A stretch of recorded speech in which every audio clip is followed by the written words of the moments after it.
बच्चे जो होते हैं हमारे देश का भविष्य होते हैं। उनका सुरक्षा ही हमारा कर्तव्य बनता है कि बच्चे का हर समय उनका ध्यान दें। क्यों ध्यान दें? क्योंकि बच्चे का राइट्स नहीं होता है। आप अनुच्छेद में देखिएगा 15 में, 21 में, 45 में, 51 में, हर जगह उनका राइट दिया गया है कि बच्चे का ध्यान रखें। तो इतनी जगह पर उनका क्यों अधिकार दिया गया है? क्योंकि बच्चे बहुत नाजुक होते हैं, उन पे कोई भी अत्याचार कर सकता है, उनको फुसला कर सकता है, या तो उन पे जबरदस्ती कर सकता है, उनका बल नहीं चल पाता है। इसलिए हम जैसे और आप जैसे सामाजिक कार्यकर्ता को, सदस्य को, उनको सहायता करना पड़ता है। गली गली घूमकर, नुक्कड़ नाटक के माध्यम से हो या बाल मेला के माध्यम से हो, उनको जागरूक करना पड़ता है कि यहाँ पे हम लोग ग्रोथ और डेवलपमेंट के बारे में सीखे। तो ग्रोथ क्या है और डेवलपमेंट क्या है? तो ग्रोथ से हम जानते हैं कि ये जो और डेवलपमेंट विकास होता है, लेकिन दोनों में डिफरेंस है। ग्रोथ होता है जो एक निश्चित समय तक होता है, जैसे मेरा आकार बढ़ रहा है, अब इससे ज्यादा बढ़ नहीं सकते, बस 5 फुट दूर। और लेकिन डेवलपमेंट है जो हमेशा बढ़ते रहता है, निरंतर बढ़ते रहता है। जैसे IQ लेवल हुआ, या आपका मानसिकता हुआ, या सामाजिक परिप्रेक्ष्य हुआ, अनेकों तरह से आपका डेवलपमेंट होता है, जो सेशन में बताया गया। ये ग्रोथ और डेवलपमेंट। अच्छे स्वास्थ्य बच्चे का वजन मापने और लंबाई मापने से पता चलता है। ये चीज हम नहीं जानते थे, बच्चे को लेटाकर भी मापा जाता है, ये सब जानकारी नहीं था, लेकिन यहाँ से अब पता चल गया। अब जैसे हमारी भाभी को एक बच्चा है, तो उसको लेटाकर देखेंगे कि कितना वजन बढ़ रहा है, उसका घट रहा है, तो उससे जानकारी मिलेगा। और हकीकत बताया जाए, जमीनी स्तर पर देखा जाए तो ये गाँव में नहीं होता है। आंगनबाड़ी में जो है, या एनम है, आशा है, ये सब नहीं करते हैं, क्योंकि उनको ये झंझट में पड़ना ही नहीं पड़ता है। जब जन्म बच्चे लेते हैं उस दिन हॉस्पिटल जाएंगे, उनको पैसा से मतलब होता है। इसके बाद का प्रोसेस कुछ नहीं होता, क्योंकि मेरे ही घर में 2-3 बच्चे जन्म लिए हैं, ऐसा कुछ हमने देखा नहीं था, जो कि ये सेशन में देखे। तो और मैं फिगर ये बनाया हूँ, मैं थोड़ा सा इधर उधर बन गया है, मैडम थोड़ा सा छोटी बन गई है और ये बन गए हैं। तो इससे दिखाने का मतलब क्या है, मैं कुछ फीडबैक में भी आपको लिख कर दिया हूँ। ये जो बच्चे का देख रेख करना है, तो सिर्फ माए की काम नहीं है, माँ की काम नहीं है, इसके साथ साथ पिता का भी जिम्मेवारी होना चाहिए। और माता पिता के साथ साथ पूरे घर के मेंबर का ये जिम्मेवारी होना चाहिए कि इस बच्चे का ध्यान दे। और बच्चे हमेशा अनुकरण के माध्यम से सीखते हैं। हम बच्चों को पढ़ाते भी हैं तो देखते हैं, जैसे हम लोग दाढ़ी बना रहे हैं, वहाँ हम लोग रख कर चले गए रेजर को, तो बच्चे आएंगे और दाढ़ी बनाएंगे। हाँ, और बच्चे उस अनुकरण को सीखते हैं। यदि उस चीज को हम लोग प्रोत्साहित करते हैं तो हमेशा करेगा, और उसको नेगेटिव बोल देंगे तो वहां से समाप्त हो जाएगा। जैसे हमारा एक छोटा बच्चा था, 2 साल का भतीजा है, तो क्या करता था, हम लोग लैंप से पढ़ते थे, तो वो आता था और लैंप को ऐसा मारता था कि शीशा फोड़ देता था।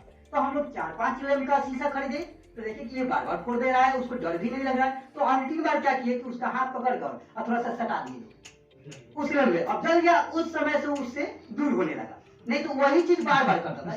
यानी दंड देना भी जरूरी है, लेकिन सकारात्मक के लिए दीजिए, नेगेटिव के लिए मत दीजिए। अलग अगला पॉइंट है, बच्चा पाने के लिए सिर्फ 6 माह तक बच्चों को माँ का दूध पिलाना चाहिए। ये चीज गांव में भी होता है कि पानी लोग पिला देते हैं, और हमारे भी घर में देखते हैं पानी पिला देते हैं लोग, जो चीज नहीं होना चाहिए था। या गाय है, उसकी दूध पिला देता है लोग अपने शरीर बचाने के लिए, जिससे हमारे बच्चे का इफेक्ट पड़ता है, उस मंदबुद्धि होता है, चाहे बीमार होता है। और दूसरा कारण ये है कि मैम, कि हम लोग देखते हैं कि जितना सेशन में बताया गया कि घरेलू हम लोगों को भोजन करना चाहिए, घरेलू भोजन करना चाहिए। तो घरेलू हम लोग तो यहाँ फॉर्मेलिटी निभा रहे हैं, लेकिन हकीकत जमीनी स्तर पर देखा जाए मैम, हम डू टू डू काम करते हैं। राजस्थान में भी किए हैं, लखनऊ में भी किए हैं, बनारस में भी किए हैं, और दिल्ली में भी किए हैं, यहाँ छतरपुर में किए हैं, उसके बाद में अपना बनारस के सिगरा में भी किए हैं, और बिहार में भी करे। तो जो लोग हम लोग बोलते हैं उस चीज को हम लोग अमल नहीं करते हैं। तो सबसे पहले एज ए सोशल वर्क आप लोग भी है, जैसे ट्रेंड ले रहे हैं, तो पहले हमें उस चीज पर अमल करना पड़ेगा।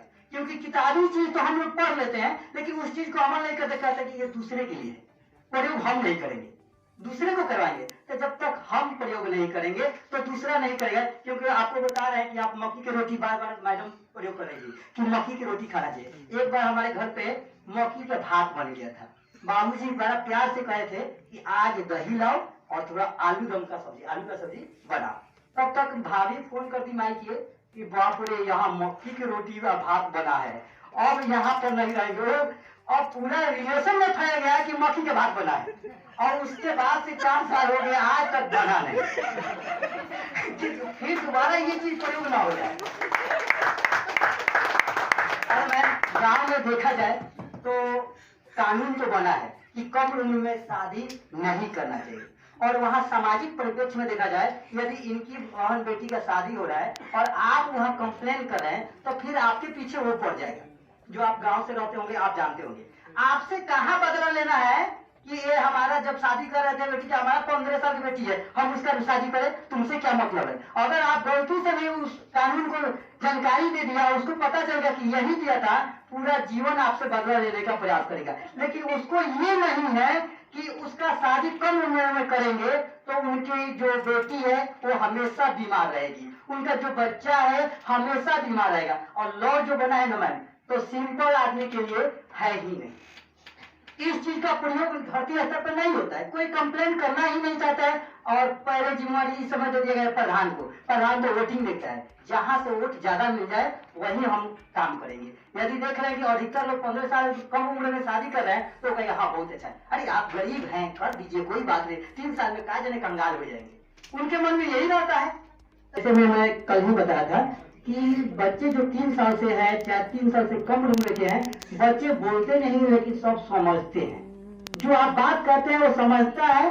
तो हमें बच्चे से ही, किसी भी बच्चे को अपने घर में मैं महान पुरुषों के बारे में जरूर जानकारी दीजिए। मैं आप सभी से रिक्वेस्ट करता हूँ, क्योंकि पढ़ लिख लेने के बाद में सामाजिक नॉलेज नहीं होता है। आपके पास सिर्फ और सिर्फ किताबी नॉलेज होगा, और किताबी नॉलेज किताब में ही रह जाता है, जीवन में कोई अप्लाई नहीं करता है। तो मैं चाहूंगा जितने भी महान पुरुष है, सामाजिक कार्यकर्ता है, जैसे राजा राम मोहन राय हैं, उनके बारे में भी बताइए। भगत सिंह है, गांधी जी है, उन सुभाष चंद्र बोस है, रानी लक्ष्मीबाई है, इनके बारे में जरूर 2 लाइन, डेली 2 लाइन बताने का प्रयास कीजिए। मेरा एक चैनल है सर, KGF लर्निंग, सामाजिक कुछ वहां पर जरूर डालते हैं, आप उसे सब्सक्राइब जरूर कर लीजिए। Thank you.